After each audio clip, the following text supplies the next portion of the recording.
In the ancient days before the great flood washed across the face of the world, long before the judgment of the Most High fell upon humanity, the earth was drowning in its own darkness.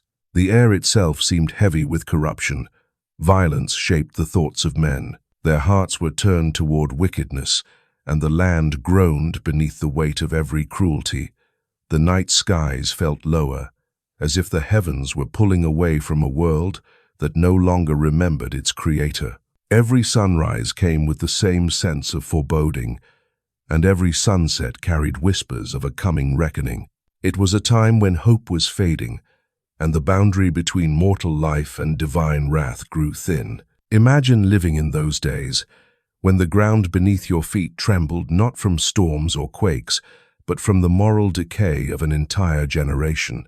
Imagine watching the world around you unravel, seeing neighbors turn against one another, whole families abandoning the path of righteousness, and the last traces of innocence fading like smoke on the wind. And now imagine this question rising quietly within your heart. If the heavens were to open above such a world, who among all humankind would be worthy to step inside? This is where our story begins, with a single man in the middle of a collapsing age, a man who did not follow the path of the world around him, a man whose life was marked not by rebellion but by humility, faithfulness, and wisdom. His name was Enoch, son of Jared, a figure so deeply revered that even the heavens recognized him. He did not preach loudly, nor did he seek power. He simply walked with God.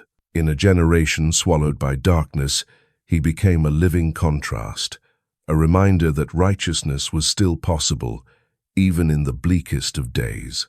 Enoch was not just another ancient name buried in old genealogies. He was a mystery, a legend, and a witness to secrets that no other human being had ever been allowed to behold. He is the only mortal man recorded in surviving ancient writings to have journeyed through 10 heavens, ascending step by step into realms that defy human language. And the most astonishing part is that he returned with a story.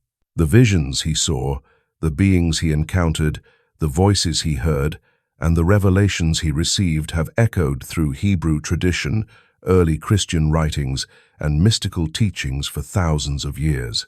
But before we explore what he saw, we must pause and ask the same questions that people have whispered for centuries. Why did the Most High choose Enoch out of all people living in that era? What made him worthy of witnessing the very architecture of creation? Why would the heavens open for him, and only him, while the rest of humankind remained shrouded in ignorance? And an even deeper question follows. How many layers does heaven truly have? Ancient texts often speak of 3, while others mention 7. Yet in Enoch's account, there are 10 distinct realms, each one stranger, brighter, or darker than the last. Why are some filled with light that burns like pure fire, while others are covered in shadows deeper than any darkness on earth? If heaven is the dwelling place of holiness, then where in these heights are the fallen ones kept? Where are the rebels chained, the watchers who defied the command of God and abandoned their appointed stations? These questions lead us into a web of comparisons woven through different traditions. In Hebrew scripture, glimpses of the heavens appear in the visions of prophets. In the writings of the ancient rabbis, known as the Talmud, there are hints of layered firmaments, each with its own purpose. Mystical texts within the Kabbalah describe 10 emanations called the Sephirot, symbolic levels through which divine light flows. And in the final book of the New Testament, known as Revelation, the Apostle John describes a throne surrounded by lightning, thunder, and living creatures full of eyes. Yet in all these traditions, none offers a journey quite like Enoch's. The idea of 10 heavens stands almost alone, preserved primarily in the ancient Enochian writings.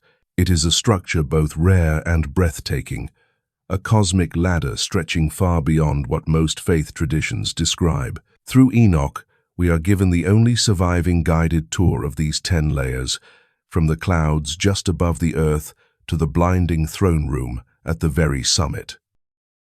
And that journey is exactly what you and I are about to take. This video will not simply retell the passages as if reading from an old manuscript. Instead, we will walk with Enoch, step by step, through each heaven. We will pause to analyze the symbols that appear before him. We will explore why the heavens are divided into regions of fire, light, wind, water, song, silence, judgment, and glory. We will compare his descriptions with other ancient references, looking for echoes that confirm or deepen what he recorded. You will see why fire, light, and clouds are not merely atmospheric images, but expressions of divine purity and power. You will understand why some angels are described with many eyes, and why their presence is both awe-inspiring and unsettling. You will stand beside Enoch as he enters the third heaven, a realm that contains a paradise unlike the garden described in Genesis. You will witness the mechanisms of the fourth heaven, where the movements of the sun and the moon are guided by forces beyond the understanding of any civilization. You will meet the Grigori in the fifth heaven, towering beings whose rebellion changed the fate of the world. And finally, you will approach the 10th heaven, where the throne of the Almighty blazes with a brilliance so fierce that no mortal tongue can describe it. But here is the truth that sets the tone for our entire journey. The most frightening thing Enoch encountered was not any single vision, not any fiery being or shadowed prison.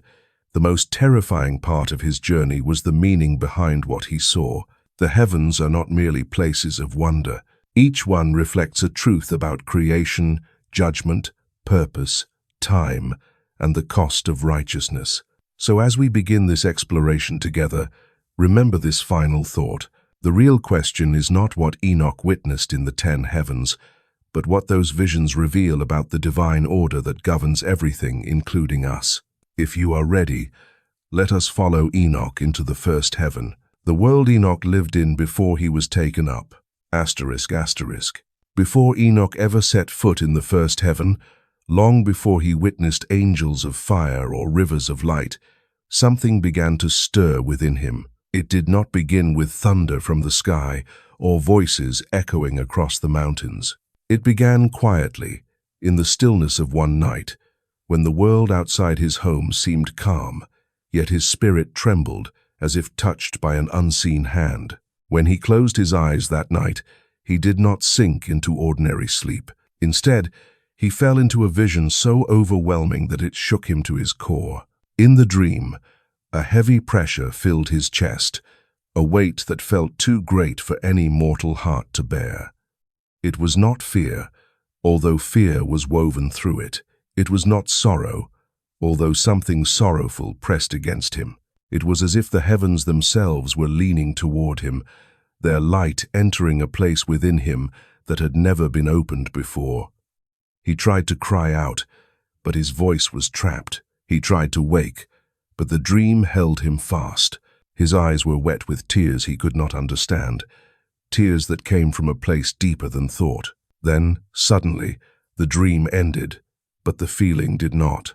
Enoch opened his eyes in the darkness of his home, and the night around him felt charged, alive, as though invisible forces were standing still, holding their breath. His heart pounded, his hands trembled. Something was coming, and he knew it. As dawn approached, the air inside the house grew brighter, even though no sunlight yet touched the earth. A warm radiance began to rise in the corner of the room, spreading outward until the entire space shimmered with a brilliance unlike anything found in the world of men. It was not the glow of a torch, nor the soft warmth of morning light. It was light that felt alive, light with intention. Then they appeared. Two figures stepped out of the radiance, towering far above the height of any mortal man. Their faces shone like the sun at its highest point, so bright that Enoch could barely look at them. Their eyes burned with pure fire, yet the fire did not consume. Flames flickered at their lips as if every breath they took carried the heat of creation. Their garments shifted like living light, purple as the twilight sky, yet brighter than polished gold. And upon their shoulders rested wings vast and gleaming, as if each feather had been carved from the rays of dawn. Enoch froze. His breath caught in his chest. His heart felt as though it might fall from him. No human being, no matter how righteous, could stand before such beings and remain unchanged. The presence of these two messengers felt like a weight pressing down from heaven itself, a reminder that the divine is not gentle, not small, not easily understood. The room seemed too small to contain them.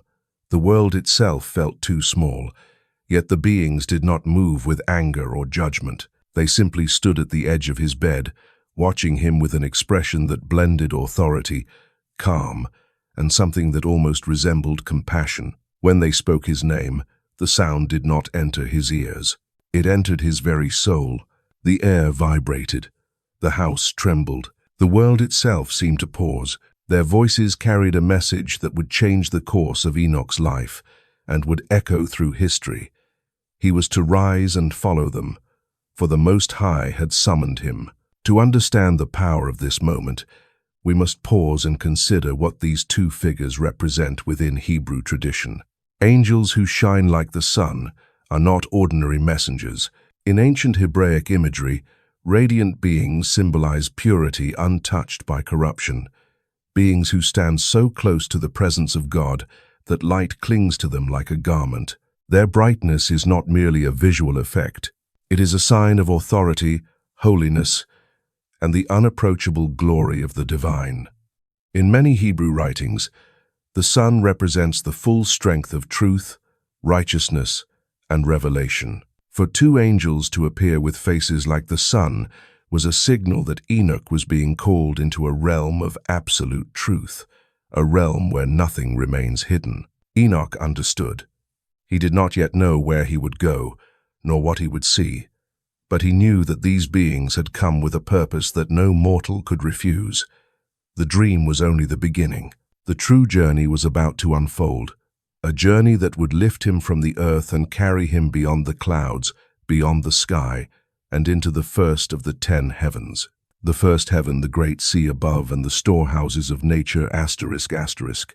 When the two radiant messengers lifted Enoch from the earth and carried him upward, he expected to rise into the night sky or into clouds like the ones he had seen throughout his life.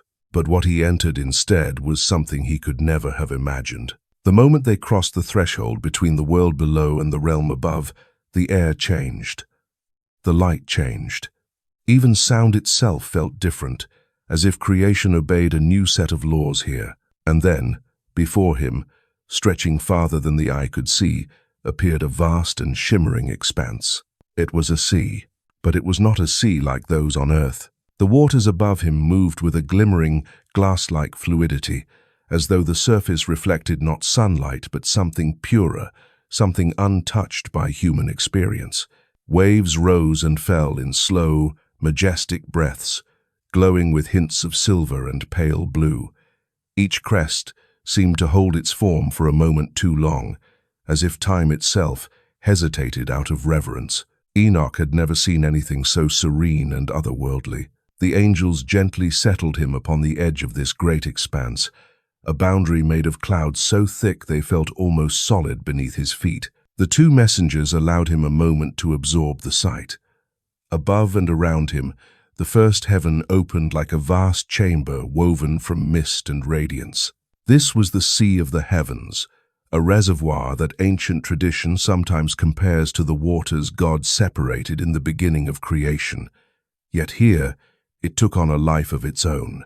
Beneath the surface, currents glowed with luminous strands, like veins that carried light instead of blood. As he looked deeper, Enoch realized that this first heaven contained far more than a majestic sea. His eyes were drawn to structures in the distance, immense vaults that appeared carved from the very clouds. These vaults pulsed gently, as if breathing. They were storehouses, repositories of the natural forces that descended upon the earth. From these places came the snow that blanketed mountains, the mists that drifted across fields, and the dew that appeared gently upon the grass at dawn. The sight of these storehouses, glowing with divine order, stirred something within Enoch.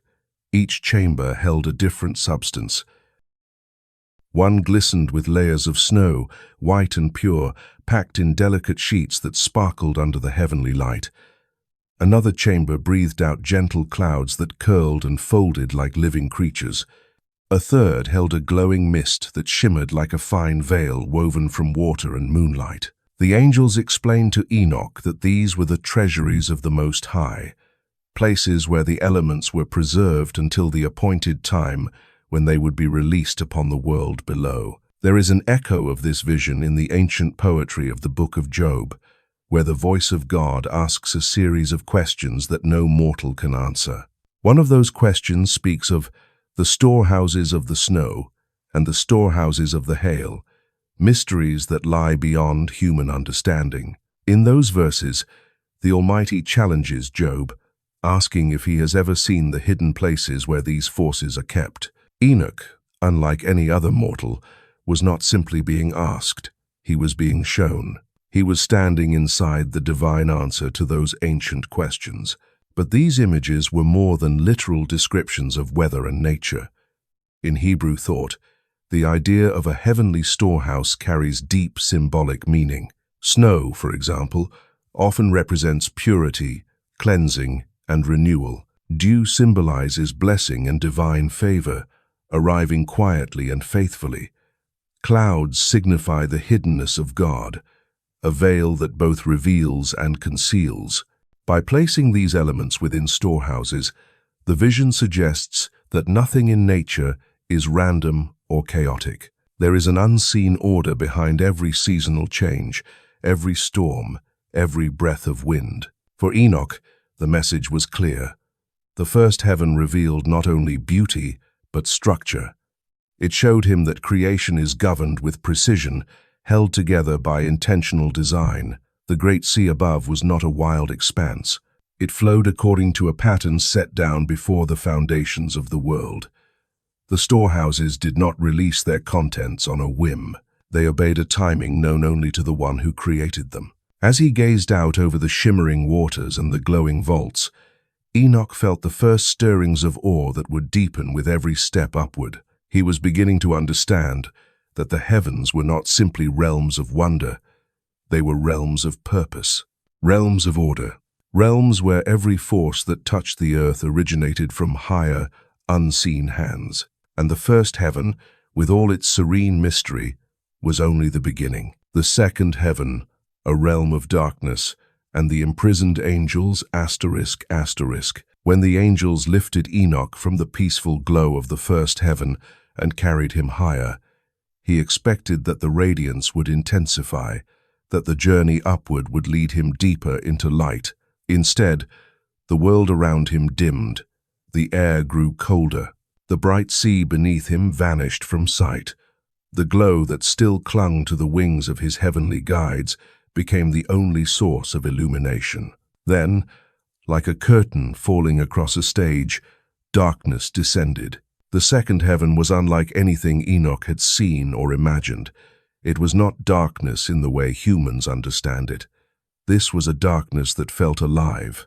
It pressed against him like a physical force, heavy and suffocating, as though it had weight and intention. It swallowed the distance around him, making the world seem both vast and claustrophobic at the same time. Every breath echoed in the emptiness, and then he heard the sounds. The silence broke with distant cries, low at first, then rising like a mournful wind sweeping across empty plains. The cries grew sharper, filled with anguish so deep that it seemed to pierce the very marrow of the soul. Enoch felt his heart tremble. These were not the voices of men. They were the voices of beings older than any human kingdom, beings who had once stood in the radiance of divine presence, but who now hung suspended in a realm without light. As Enoch's eyes adjusted slightly, he saw shapes forming above and below him, suspended as though held in place by unseen chains. They were angels, but not like the brilliant messengers who had carried him. Their bodies were dark, as if they had been carved from shadow itself. Their faces were downcast and hollow. Their wings, once symbols of glory, hung limp and twisted. They drifted in the air without rising or falling, like exiles frozen in a moment of judgment that never ended. Some wept softly, others cried out with voices full of desperation. Their words were not clear, but the emotion behind them was unmistakable: regret, sorrow, a longing that had no hope of fulfillment. The closer Enoch looked, the more he sensed that their suffering came not from physical torment, but from something deeper and far more terrible. In ancient Hebrew thought, darkness represents more than the absence of light. It is the absence of God's presence. It is separation, exile, and spiritual distance. In the creation narrative, light is the very first act of order, while darkness represents the chaos that existed before divine intervention. Here, in the second heaven, Enoch was witnessing what darkness truly meant in the heavenly realms.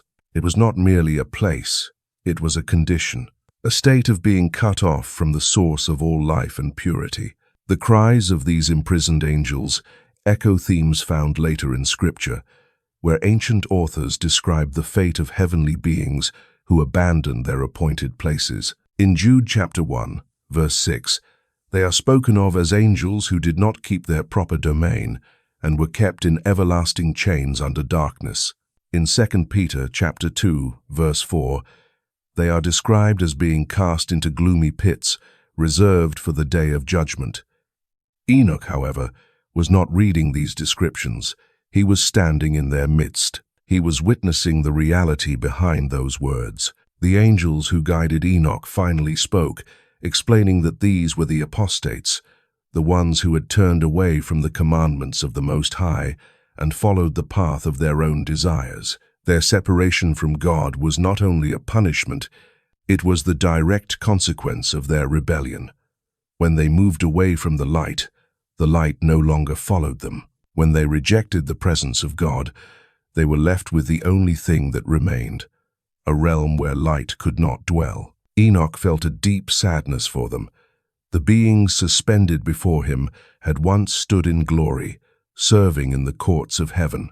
Now they existed in a state of endless waiting, trapped in the silence between judgment given and judgment fulfilled.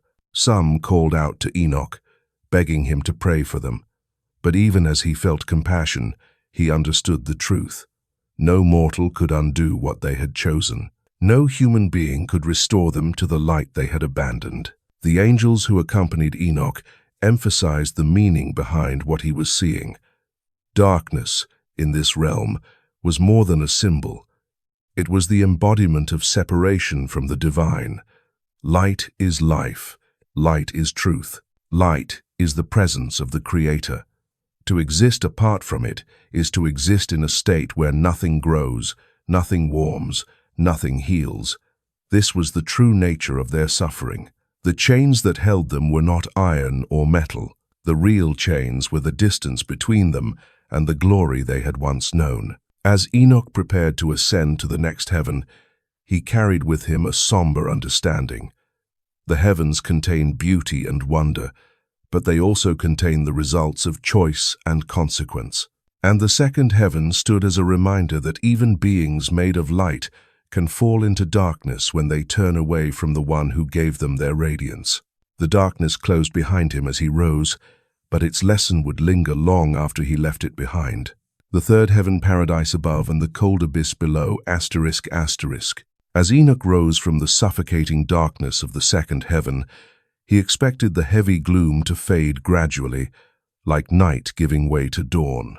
Instead, the transition was sudden, as if he had pierced a veil. One moment he was surrounded by shadow and sorrow. The next, he was standing in a realm so breathtaking that even his heavenly guides allowed him a moment of silence to take in what lay before him. The third heaven was divided, not by walls or gates, but by an invisible boundary that separated two worlds existing side by side. To his right stretched a paradise of unimaginable beauty. To his left, a desolate region so chilling, so stark, that it felt like the very opposite of life. Heaven and a kind of frozen underworld stood within the same realm, each radiating its own essence, each revealing a truth about the destiny of the righteous and the wicked. Enoch turned first toward the paradise. It was a garden unlike anything on earth. Its trees rose high and wide, their branches shimmering with the colors of dawn and dusk woven together. Leaves glowed with a soft luminescence, as if each one held a drop of captured sunlight.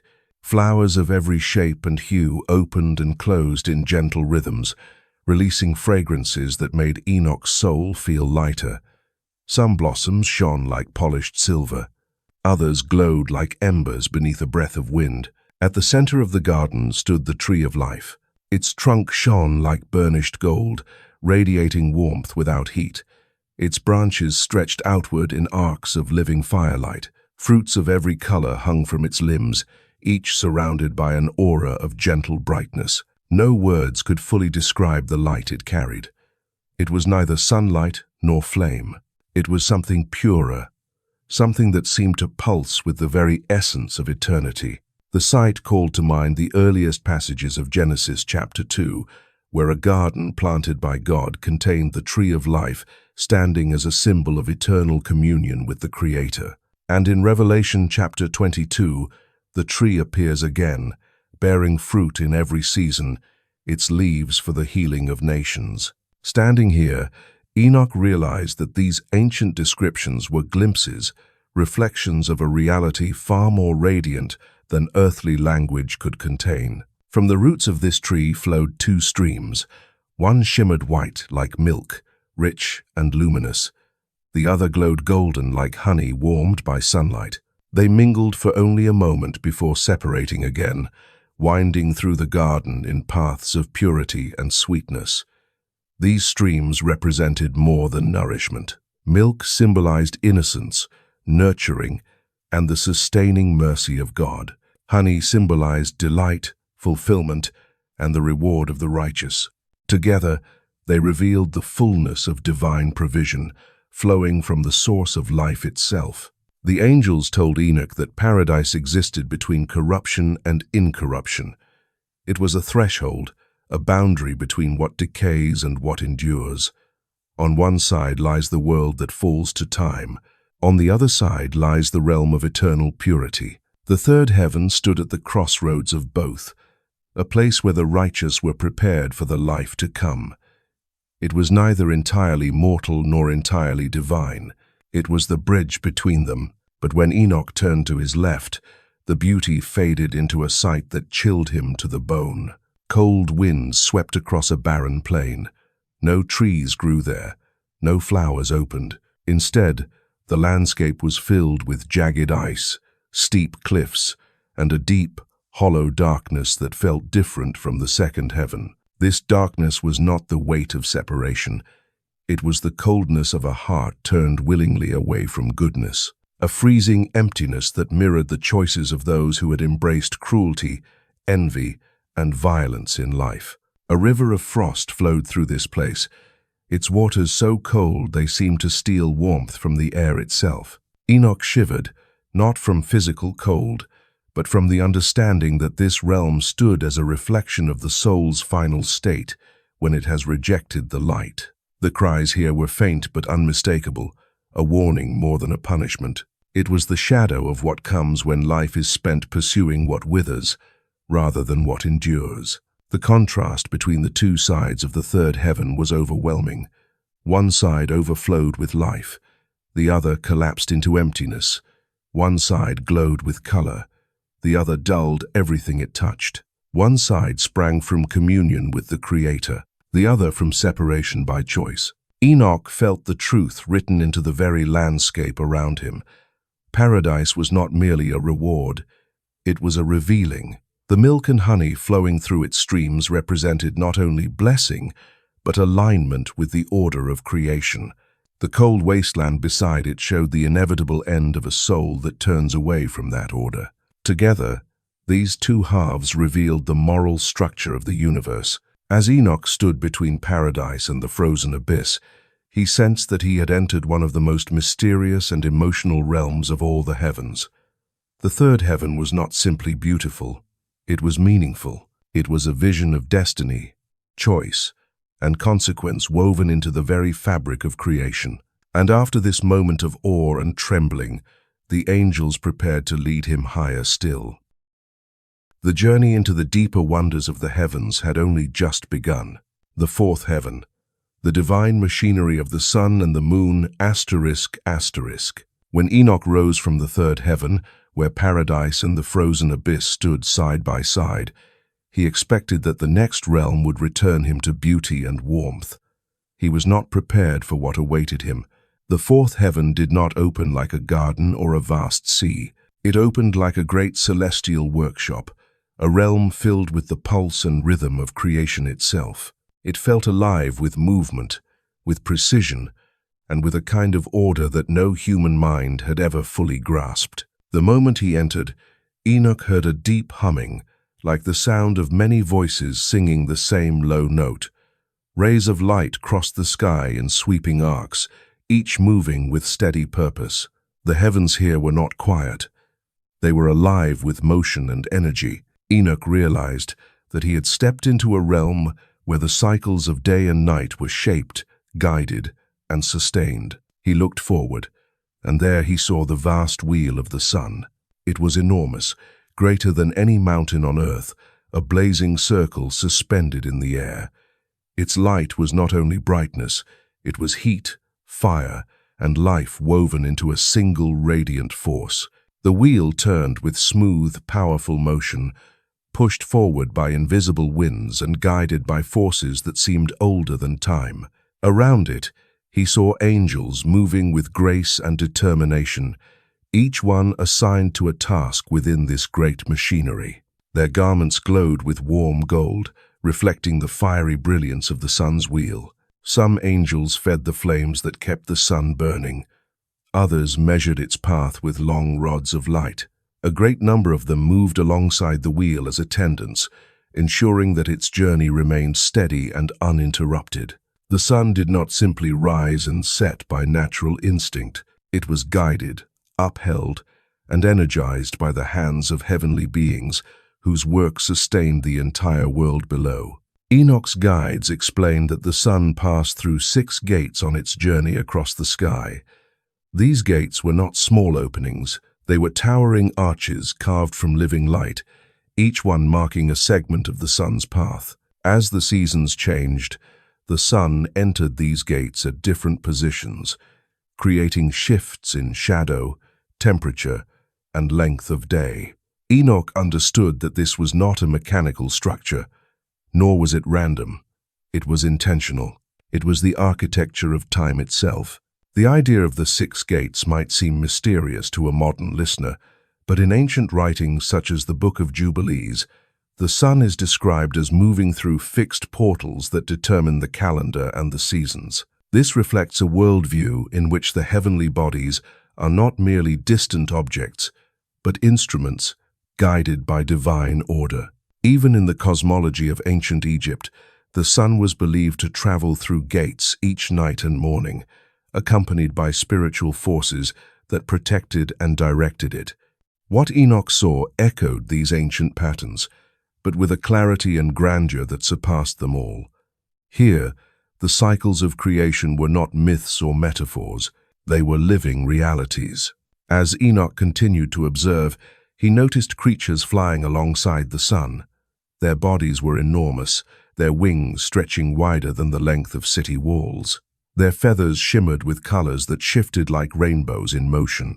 Their faces held both strength and gentleness. These magnificent beings helped temper the sun's heat, ensuring that its flames warmed but did not destroy the world below. Their presence revealed that every aspect of creation, down to the rise of each morning, involved cooperation between divine forces. Then Enoch's eyes were drawn upward again, and he saw the moon, radiant and serene, suspended like a glowing pearl in the sky.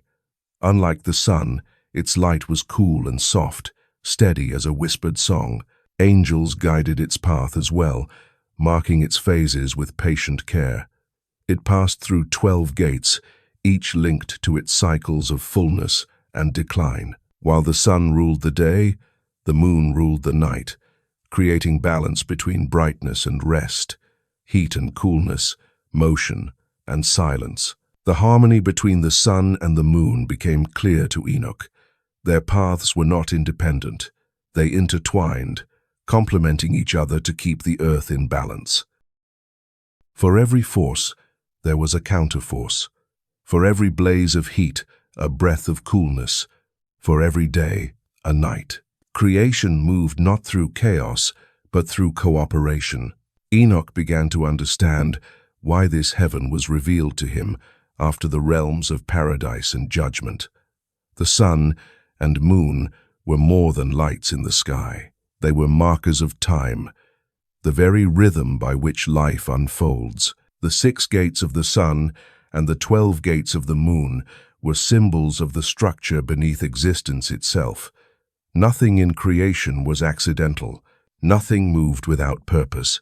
This heaven was not filled with emotional beauty or terror like the earlier realms. Instead, it filled Enoch with awe of a different kind. It revealed the intelligence behind creation, the order that sustains every moment on earth. It showed him that the universe is not a wild or indifferent place. It is a masterpiece, carefully upheld by forces far beyond human understanding. And as the sun's wheel turned once more and the moon glowed softly above, the angels gently lifted Enoch higher. The mysteries of the heavens were about to grow even deeper. The 5th heaven, the Grigori, fallen watchers and their endless sorrow, ****.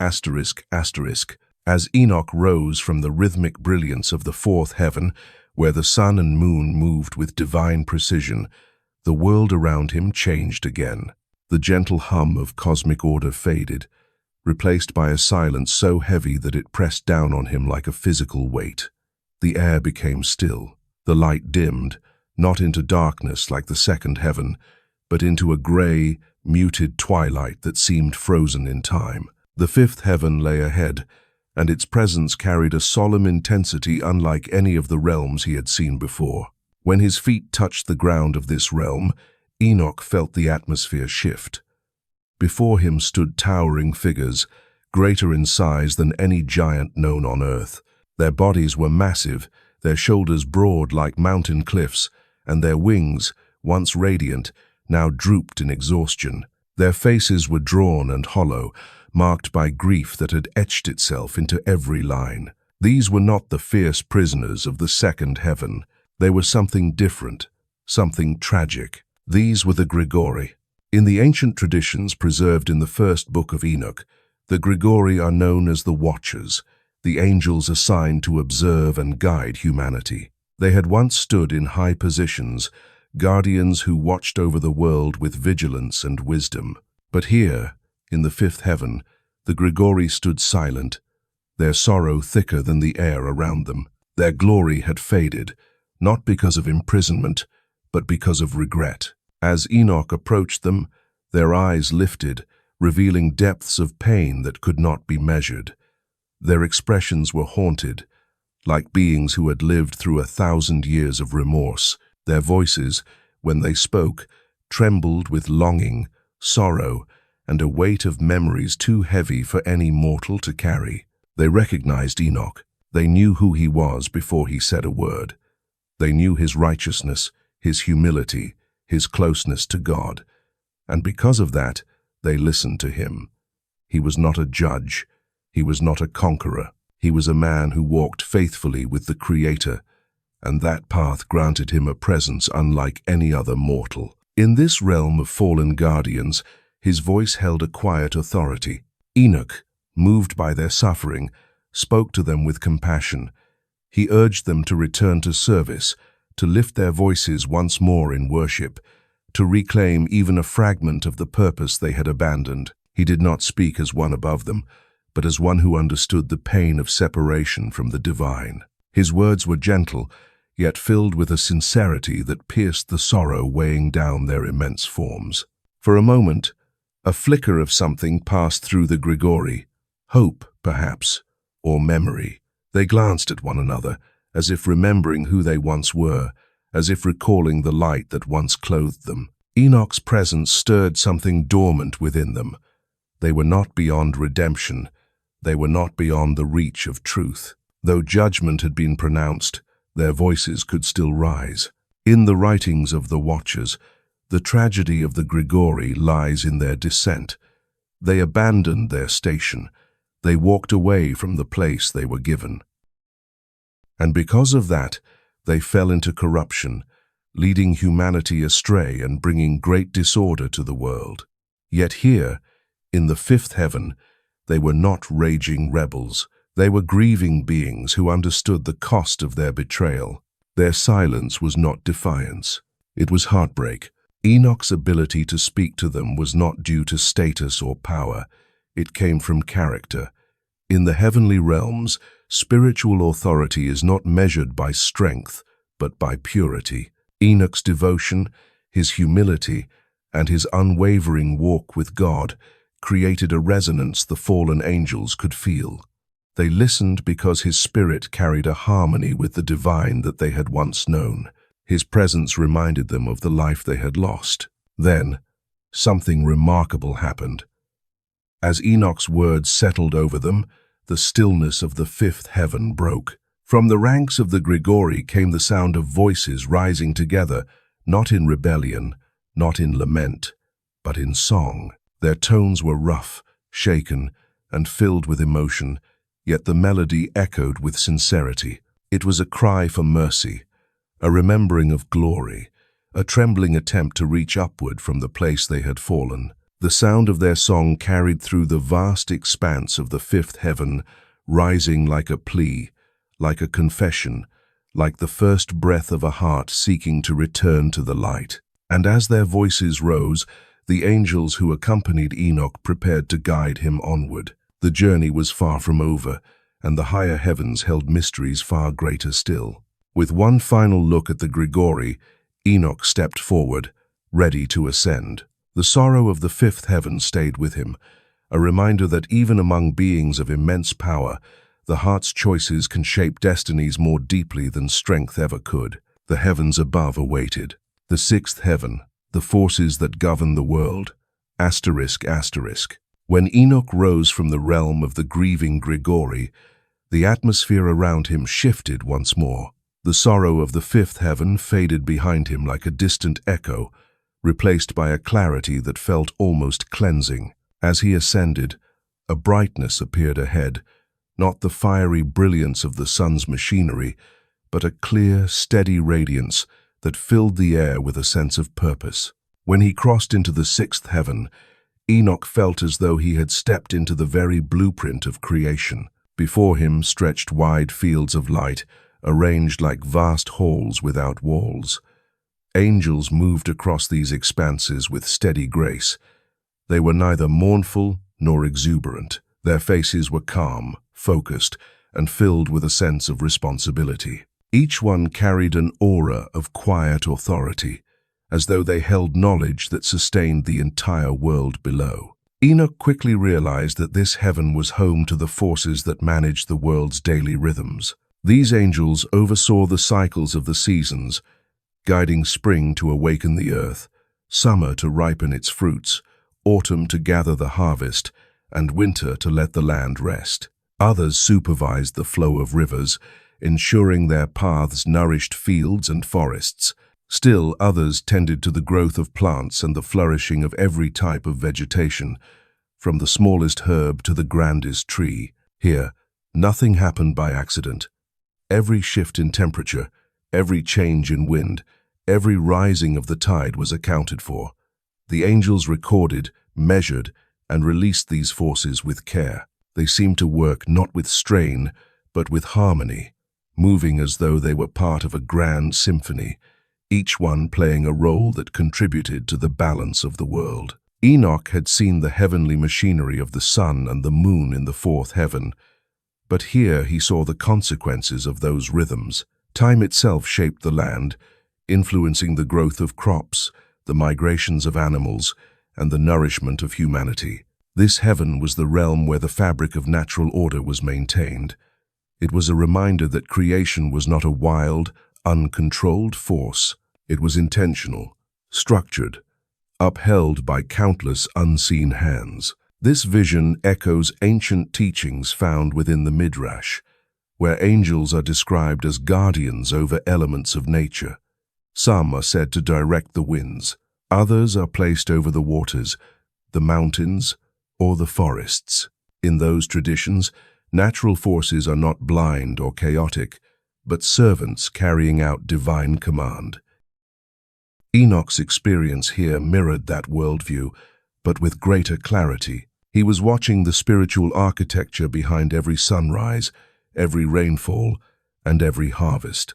As Enoch observed these angels at work, he sensed a profound lesson within the order of this heaven. The world below depended on cooperation, not domination. Nothing in creation functioned alone.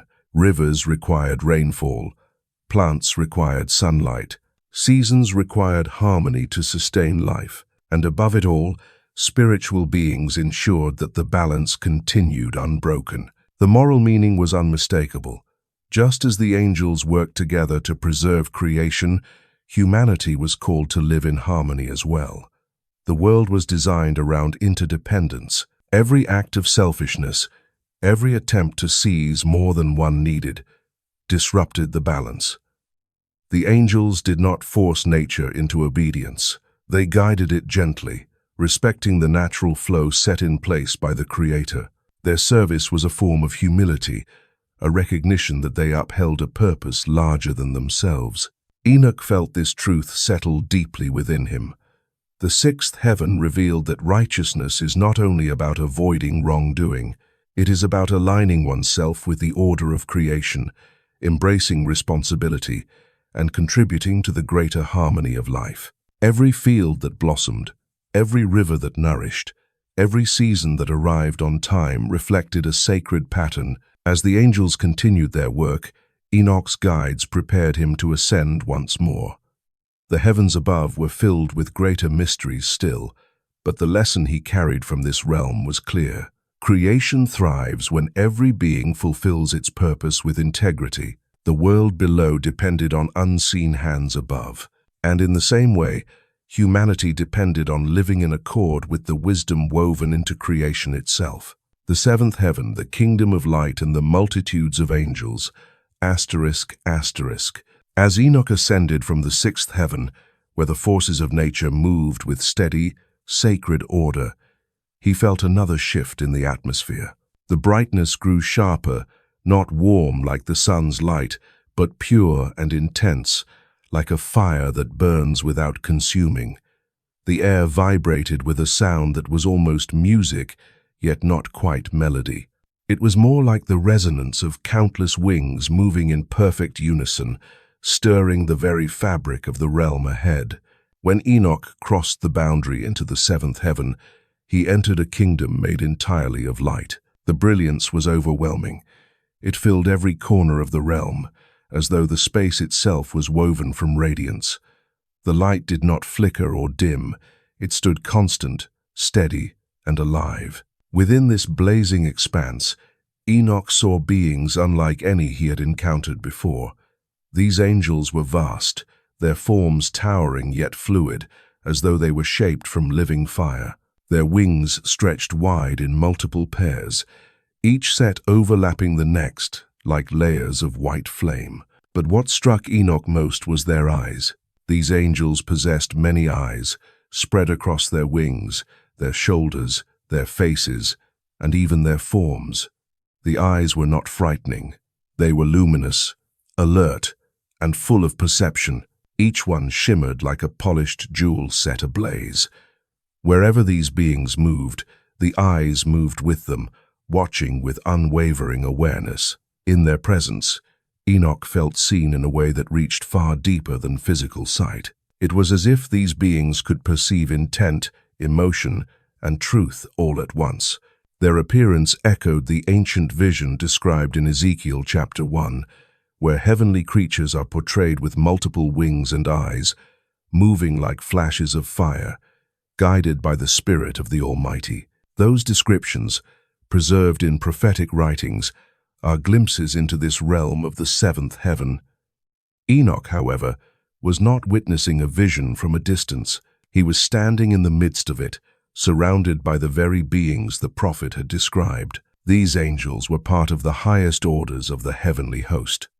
Their many wings symbolized swiftness, readiness, and the ability to move wherever the will of the Creator directed them. Their bodies, glowing like flames, represented purity and the consuming presence of divine holiness.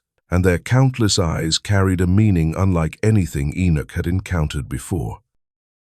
In heavenly symbolism, eyes represent knowledge, perception, and spiritual insight. To have many eyes is to see with perfect clarity, to understand without deception, to perceive beyond the surface of all things. These beings did not simply watch the world. They perceived the intentions behind every act.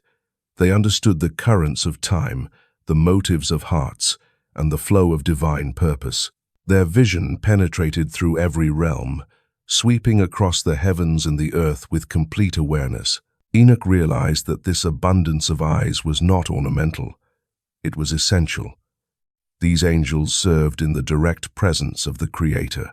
They were guardians of truth, keepers of heavenly wisdom, and watchers of the eternal order. Nothing escaped their perception. Their sight flowed outward like rivers of understanding, ensuring that the will of God was perfectly upheld. As he watched them move, Enoch noticed something remarkable. Their wings did not simply carry them, they sang. Every motion created a sound like the soft crackle of fire mingled with the resonance of crystal. Every flutter, every shift, every beating of their wings added to a chorus that filled the entire heaven. It was not chaotic, it was harmonious, a perfect symphony of presence and praise. The light in this realm did not cast shadows. Instead, it dissolved every darkness, every uncertainty, every hidden corner. Enoch felt as if the light itself were speaking, telling him that in the highest realms, truth is not something sought, it is something revealed. The seventh heaven was the dwelling place of beings who lived entirely in that truth, without any division between what they knew, what they perceived, and what they served. The angels surrounding him were aware of Enoch's presence. They did not speak with voices, yet he sensed a welcome, a recognition of his journey, a silent acknowledgement that he had been chosen to see what few mortals ever glimpsed. Their eyes watched him, not with judgment, but with understanding, as though they saw the purpose that had brought him here. Enoch felt small in their presence, yet not diminished. The seventh heaven did not overwhelm him with fear. It overwhelmed him with wonder. Here, in this realm of light and perception, he realized how vast creation truly was, and how little of it the world below could ever fathom. And as his guides prepared to lead him higher still, Enoch understood that he was approaching the threshold of mysteries greater than even this realm of fire and eyes. The journey toward the throne of the Almighty was drawing near. The passage toward the 8th, 9th, and 10th heavens, asterisk. After witnessing the blinding radiance of the 7th heaven and the countless eyes of the angels who dwelled there, Enoch felt certain that he had reached the height of all creation. But the angels who guided him did not stop. Instead, another presence approached, moving with a grace so powerful that the very air trembled. It was the Archangel Gabriel, one of the greatest messengers of the Most High, radiant with authority and gentleness. Gabriel did not speak with thunder, nor did he overwhelm Enoch with displays of power. Instead, he extended his hand, inviting Enoch to step forward. The moment Gabriel touched him, Enoch felt weightless, as though the very substance of his being had become lighter. The archangel lifted him, and together they rose into realms where the light changed once more. It became sharper, purer, and more intense, growing brighter with every heartbeat. As they ascended, Enoch felt a storm of emotions rise within him. Awe washed over him first, a deep sense of wonder at the immensity of creation. No human had ever seen what he had seen. No earthly language could contain it. Then came fear, not the fear of danger, but the fear of overwhelming greatness. He felt small, fragile, like a single grain of sand carried upward by winds far beyond his strength. And beneath all of it was humility, a recognition of his own limitations. He was a mortal carried through realms designed for eternal beings. Gabriel sensed Enoch's turmoil and steadied him, not with words, but with presence. The archangel's calm radiance reminded Enoch that he had been chosen, that his journey was not an accident, and that the heavens were opening for a purpose greater than he yet understood. As they moved upward, Enoch became acutely aware of the vast difference between humanity and the divine. The heavens stretched on without measure, layered with mysteries and forces that no mortal mind could fully comprehend. In that realization, Enoch felt the truth settle within him.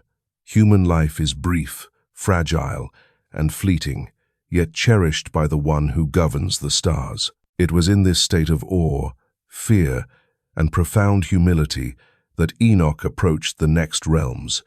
The eighth heaven awaited with its shifting seasons of light. Beyond it lay the ninth heaven, the dwelling place of the constellations. And above them all, beyond anything a mortal could imagine, stood the 10th heaven, where the throne of the Almighty burned with indescribable glory. The final ascent was beginning. The 8th heaven seasons, cycles, and the 12 constellations ***. When Gabriel carried Enoch into the 8th heaven, the shift was immediate. The light here was different, not blazing like the 7th heaven, nor structured like the realm of the sun and moon.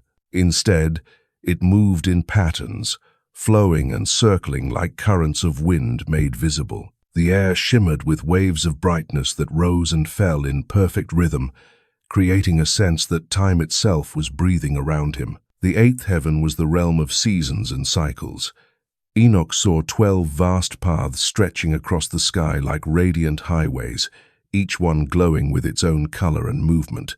These were the great circuits of the heavens, the routes that shaped the changing of light, the turning of the year, and the rhythm of creation. As he watched, the light shifted, growing warmer, then cooler, rising and fading as though the entire realm moved to an invisible pulse. Above these paths, Enoch saw 12 constellations, each resting within its own celestial chamber. They were not the distant pinpoints of light known to people on earth. Here, they appeared as towering formations, living patterns of brightness that turned slowly with the passage of time. Their shapes were grand and intricate, made of stars that glowed like burning jewels. The presence of 12 constellations reminded Enoch of the 12 tribes of Israel, each with its own identity and purpose. It also reflected ancient celestial traditions from Babylon, where the sky was divided into 12 segments to guide harvests, journeys, and royal decisions. Yet what Enoch witnessed surpassed all earthly interpretations. These constellations were not tools for human fortune or stories told around fires. They were part of the architecture of time, set in place by the Creator to maintain the rhythms of existence. Gabriel explained that in this realm, time was not merely measured, it was shaped. Here, the seasons took form before descending to earth. Spring unfolded in soft waves of green light. Summer rose in warm gold. Autumn drifted in bronze and amber. Winter emerged in silver and pale blue. These colors intertwined and circled through the 12 heavenly paths, creating the patterns that governed the world below. Enoch felt a realization settle deeply within him. Time was not an accidental force, nor a wild river flowing without direction. Time was a creation, crafted with intention. Every season, every cycle, every rise and fall in the natural world was the result of design. The turning of the heavens mirrored the wisdom of the one who made them. The meaning was clear. Time itself was a gift. It was a canvas painted by God, a structure that allowed life to grow, heal, and change. Moments were not random. Years were not meaningless.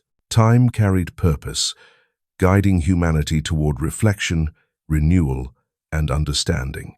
The 12 constellations above him were symbols of order, not fate. They showed that the universe moved according to a plan greater than human desire. As Enoch gazed across the 8th heaven, he felt humbled once more. The cycles of time, which seemed so common on earth, were revealed here as sacred. And with that understanding, Gabriel prepared to lead him upward again. The ninth heaven waited, shimmering with starlit brilliance, holding mysteries yet deeper than these celestial pathways. The ninth heaven, the dwelling place of the constellations, asterisk asterisk, when Gabriel lifted Enoch from the realm of shifting seasons and guided him higher still, the air grew sharper and clearer, as if he were rising into the very memory of creation. Light surrounded him once again, but this time it did not flow in waves or shine in steady brilliance. It turned, it spiraled, it rotated like a living tapestry of stars woven into endless motion. This was the ninth heaven, the dwelling place of the constellations. The moment Enoch entered, he felt as though he were standing inside the sky itself, not beneath it. Stars drifted in sweeping arcs around him, each leaving trails of white and blue that curled through the air like ribbons of fire. Some stars clustered close together, forming luminous shapes that moved with both grace and purpose. Others stretched across the distances, anchoring great celestial patterns that turned slowly in circles so vast that their movement could only be measured by eternity. Unlike the constellations in the eighth heaven, which served the cycles of time, the constellations here felt ancient, foundational, almost like pillars holding the heavens in place.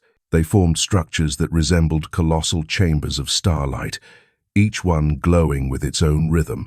Some pulsed gently, as though breathing.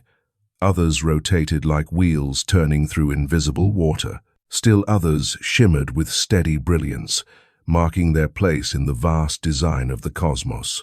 The sight carried echoes of the old traditions of the ancient Near East, where the sky was divided into recognizable segments, each associated with a story or symbol.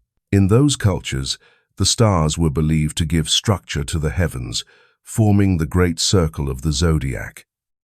Yet Enoch saw something far deeper than those early interpretations.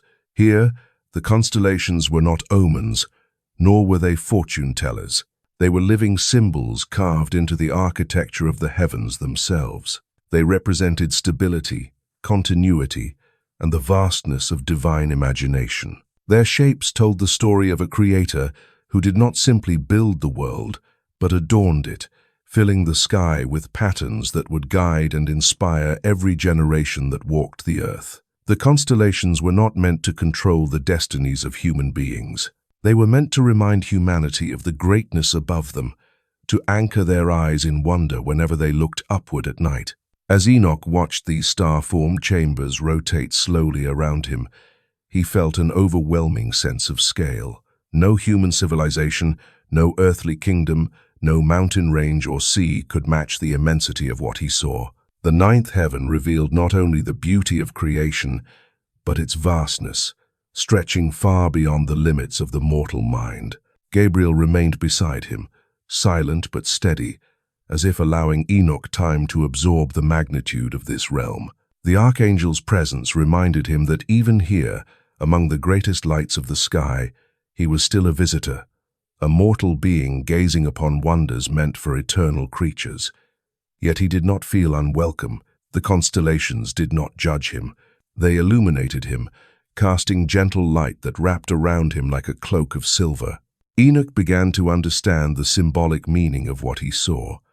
The constellations represented order on a cosmic scale, a reminder that the heavens above the heavens were not chaotic. They followed the will of the one who set them in motion. The stars themselves were testimonies of divine intention, singing silent hymns through their movement. And as the ninth heaven slowly revolved around him, Gabriel prepared him for what lay beyond. Above this realm of ancient starlight stood the highest heaven of all, the 10th, where the throne of the Almighty burned with a glory no mortal tongue could fully describe. The final ascent was only moments away. The 10th heaven, the throne of the Most High, and the indescribable light, asterisk, asterisk. As Gabriel carried Enoch beyond the revolving brilliance of the ninth heaven, a stillness fell over everything. The movement of the constellations faded behind them, and for a moment there was only silence. Not an empty silence, but a deep, anticipatory quiet. like the breath held before a great revelation. Enoch felt as though he had reached the edge of all creation, a border where the heavens themselves paused in reverence. Gabriel spoke no words, yet Enoch sensed that the archangel was preparing him for something that no mortal eyes had ever beheld. Then the 10th heaven opened.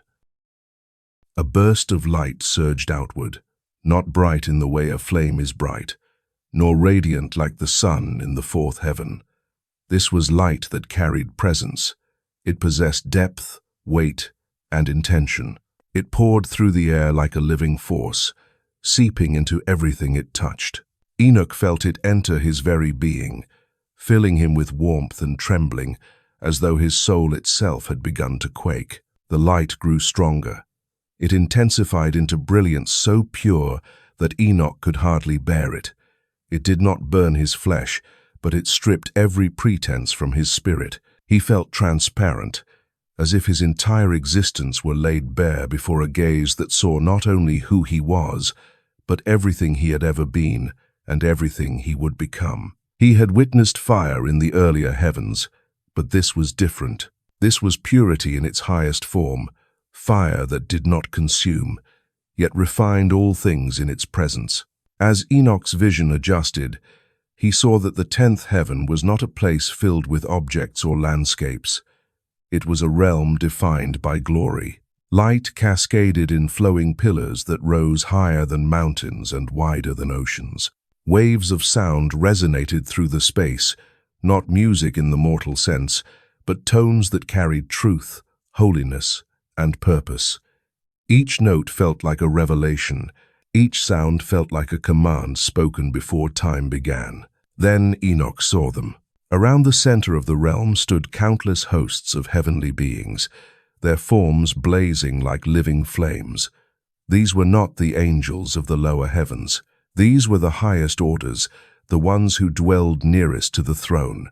They had many wings, and each wing shimmered with colors that shifted like liquid metal. The beings stood in vast circles, arranged in perfect order, every rank distinct and harmonious. Their voices rose together in waves of praise, forming a chorus that shook the foundation of the heavens. The sound reminded Enoch of the vision recorded later in Isaiah chapter 6, where seraphim stand before the throne crying, "Holy, holy, holy."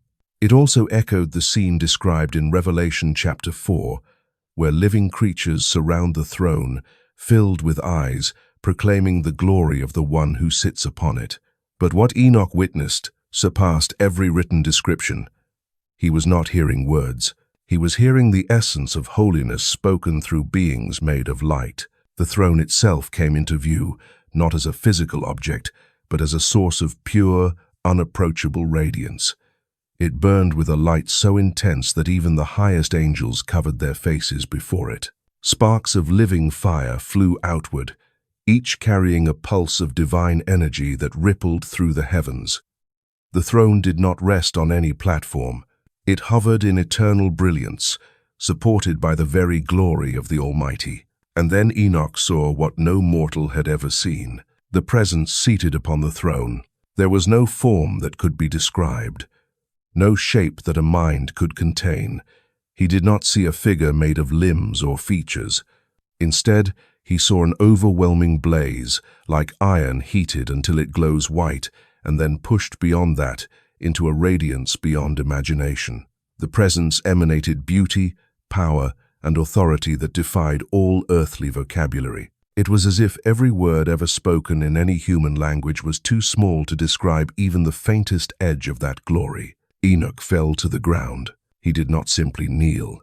He collapsed, overwhelmed, undone, as if the weight of the divine presence had melted every ounce of strength he possessed. He felt as though he were dissolving into nothingness, a fragment of dust drifting before the one who shaped galaxies with a thought. In that moment, he understood the true meaning of holiness. It was not perfection alone. It was absolute otherness, a purity so powerful that no unprepared being could stand in its presence. For the first time in his journey, Enoch feared not what he saw, but the vast difference between the Creator and himself. He felt the limitation of his mortal existence more acutely than ever. Every breath, every heartbeat, every memory seemed unbearably small in the presence of the infinite. Yet even as he trembled, he sensed no hostility. The light did not reject him. It simply revealed truth. Gabriel touched him gently, lifting him like a leaf carried by a warm wind. The archangel brought him closer to the throne, not so close that he would be destroyed by the radiance, but close enough that he could hear the voice that emerged from the light. It was not a sound made by air. It was not a vibration. It was truth taking form. The voice spoke with a tone that held both thunder and gentleness. It wrapped around Enoch like a mantle of fire and calm. It told him to rise. It told him not to fear. It welcomed him into the presence of eternity. Enoch felt strength pour into him, not physical strength, but spiritual clarity. He stood upright, trembling, but upheld by grace. From the throne, the voice revealed mysteries of creation. It told Enoch of the foundations laid before time began. It told him of the order that governed the heavens and the earth. It spoke of the laws embedded in nature, the patterns of the stars, the cycles of life and death, and the purpose behind every breath given to humankind. The voice revealed that holiness is not simply purity, but power ordered by love. It revealed that the universe is not sustained by force alone, but by intention, wisdom, and unchanging truth. The message was clear. Holiness is the nature of the Creator. Order is the structure of creation. Power is the expression of divine authority. And humanity, small as it is, was made to understand, to receive, and to reflect that truth. Standing before the throne, Enoch felt his heart melt into reverence. He understood that every force he had witnessed in the lower heavens, every angelic order, every river of light and fire, existed for one purpose: to fulfill the will of the one who sat upon the throne. The magnitude of that realization humbled him more than any terror could. It was not fear that overwhelmed him. It was awe so deep that it reshaped his very sense of self. In that moment, he felt himself dissolve into the light, not in death, but in surrender. He felt his will align with the divine will. He felt the truth that no human mind can fully express, that to stand before the Almighty is to become aware of one's own nothingness, yet also one's infinite worth in the eyes of the one who made all things. The 10th heaven was not simply the climax of Enoch's journey. It was the revelation of absolute reality, a place where mortal understanding ends and divine truth begins. And as the voice of the Almighty continued to speak, Enoch knew that his life, his purpose, and his very identity would never be the same again. The mission and the books given to Enoch, ****. As Enoch stood trembling before the overwhelming radiance of the 10th heaven, he felt as if every part of his being had been stripped bare. The light had revealed his smallness, yet it had also revealed the depth of divine intention. In that moment of trembling clarity, the Almighty spoke, and his voice called for the Archangel Michael. Michael approached, shining with a dignity that even the fires of the throne could not overshadow. He moved with reverence, each step echoing a purpose shaped by eternity itself. The voice from the throne commanded Michael to take Enoch and remove his earthly garments. At first, Enoch did not understand. His clothing felt insignificant in a realm where light itself was the true substance. Yet Michael obeyed without hesitation, gently lifting the garments from Enoch's shoulders. The moment the earthly clothing left him, Enoch felt the weight of mortality slip away. He felt lighter, clearer, as if the burdens of the human world had been brushed aside like dust. Then Michael anointed him with a fragrant ointment that shone brighter than gold. The scent was gentle, warm, and strangely familiar, as if it carried the essence of creation's first dawn. The ointment spread across Enoch's skin like liquid light, wrapping him in radiance that shimmered with purity. Then came the garment. Michael lifted a robe woven entirely from light. It was not fabric. It was brilliance shaped into form, glowing softly like the horizon before sunrise. When Enoch was clothed in it, he felt a transformation deeper than anything he had ever known. He no longer felt like a man standing before the throne. He felt like a being renewed, cleansed, and awakened. This moment echoed an ancient motif found in sacred traditions: the human being clothed in light, restored to the purity intended before the fall of the world. It symbolized not perfection, but purpose.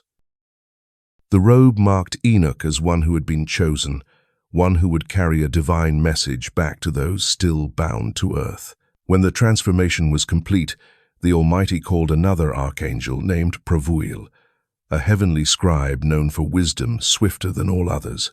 Pravuil approached carrying a set of tablets, luminous and shimmering with symbols that shifted like living fire. The voice of the Almighty instructed him to place in Enoch's hands the knowledge of the heavens, the earth, the seas, and all things that existed within creation's design. Pravuil obeyed, opening before Enoch the archives of cosmic understanding.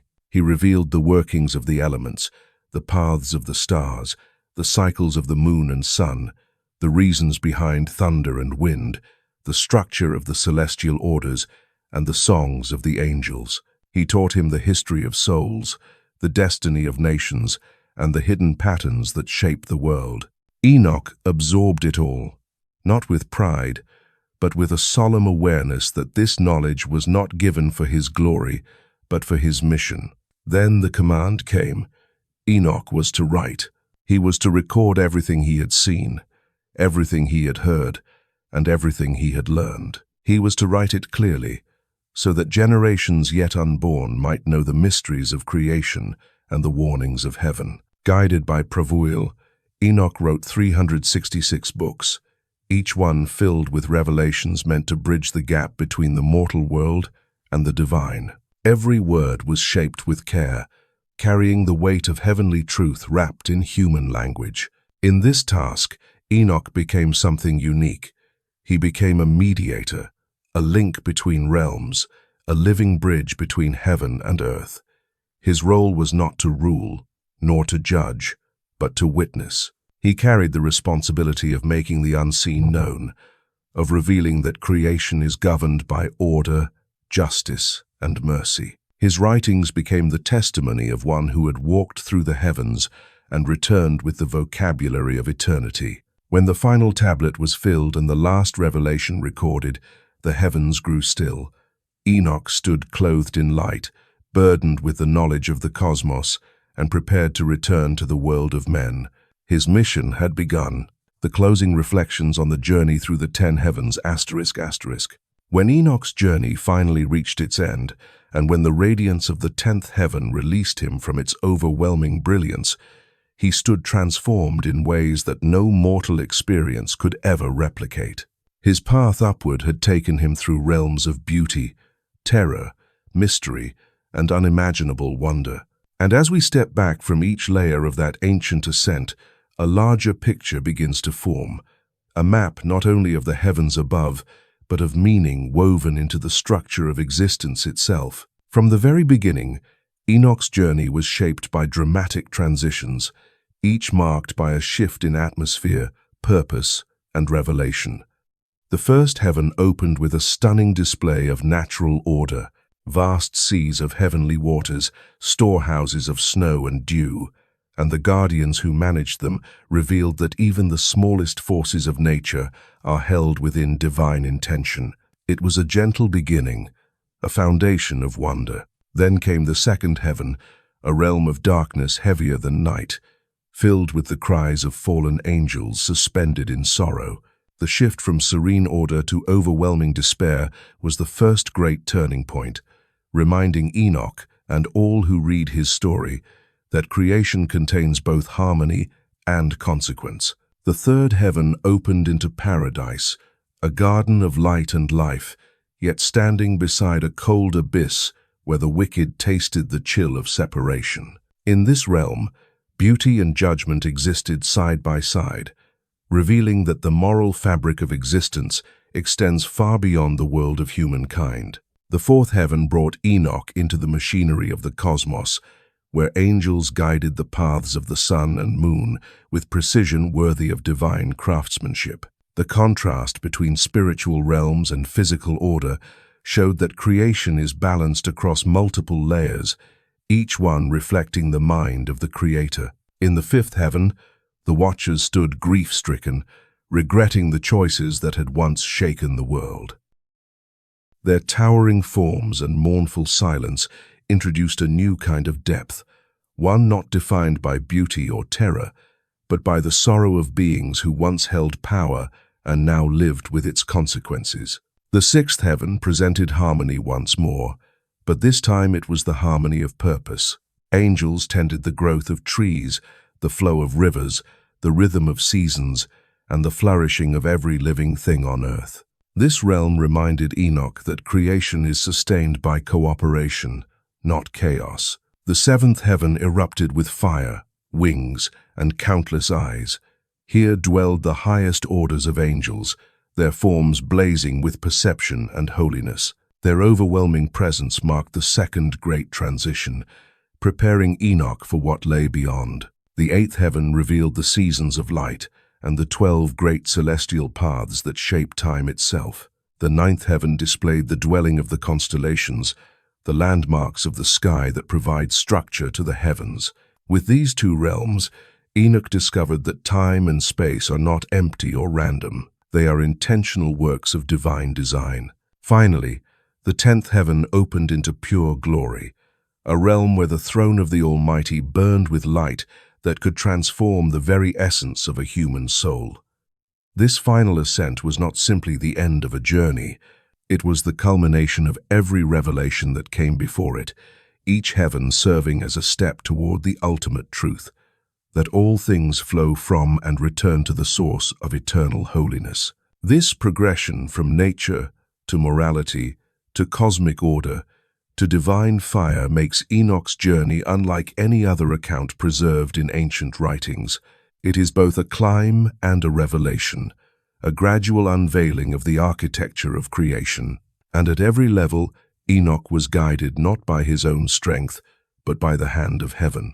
Beyond the vivid imagery and dramatic scenes, the heavens Enoch witnessed speak in symbols, each revealing a deeper message about existence, morality, and the divine.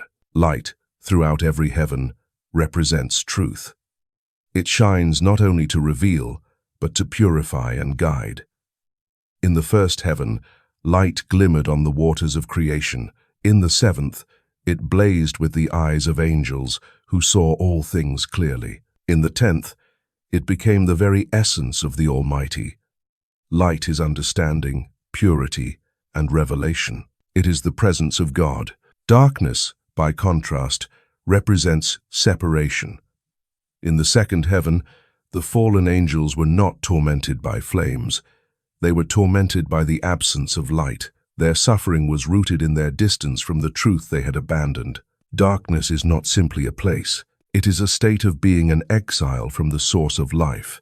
The third heaven revealed a moral duality at the heart of existence.